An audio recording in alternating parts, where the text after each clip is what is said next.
আসসালামু আলাইকুম। আজকে আমরা আলোচনা করব দাড়ি। মুখে আমরা কেন দাড়ি রাখবো এবং দাড়ি রাখা নিয়ে একটি সুন্দর গল্প উপস্থাপন করব। দাড়ি রাখা ইসলামের একটি সুন্নত এবং প্রিয় আমল। দাড়ি রাখাকে নবী মুহাম্মদ সাল্লাল্লাহু আলাইহি ওয়াসাল্লাম নিজে পালন করেছেন এবং তার অনুসারীদের জন্য এ সুন্নত রেখে গিয়েছেন।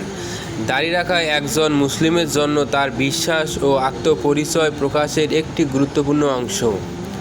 অনেকেই দাড়ি রাখার পেছনে বিভিন্ন সুবিধা দেখতে পান। একটি মুসলিম সংস্কৃতি এবং ঐতিহ্যের অংশ হিসেবে গণ্য করা হয়।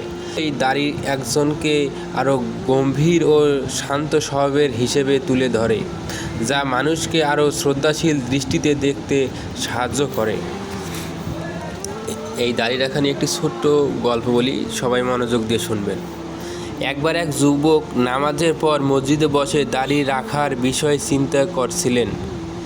তার মনে বিভিন্ন প্রশ্ন আসছিল। আমাকে কি সবাই অন্যভাবে দেখবে?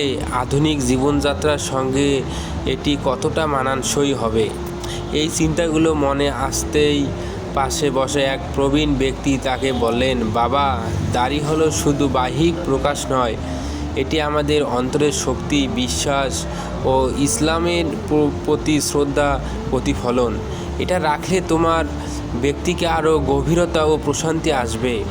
যুবকটি সেই মুহূর্তেই উপলব্ধি করল, দাড়ি রাখা কেবল একটি সুন্নত নয়, এটি আল্লাহ ও নবী প্রতি ভালোবাসা প্রকাশের একটি ছোট্ট আমল, যা তার জীবনকে আরও সুন্দর করতে পারে।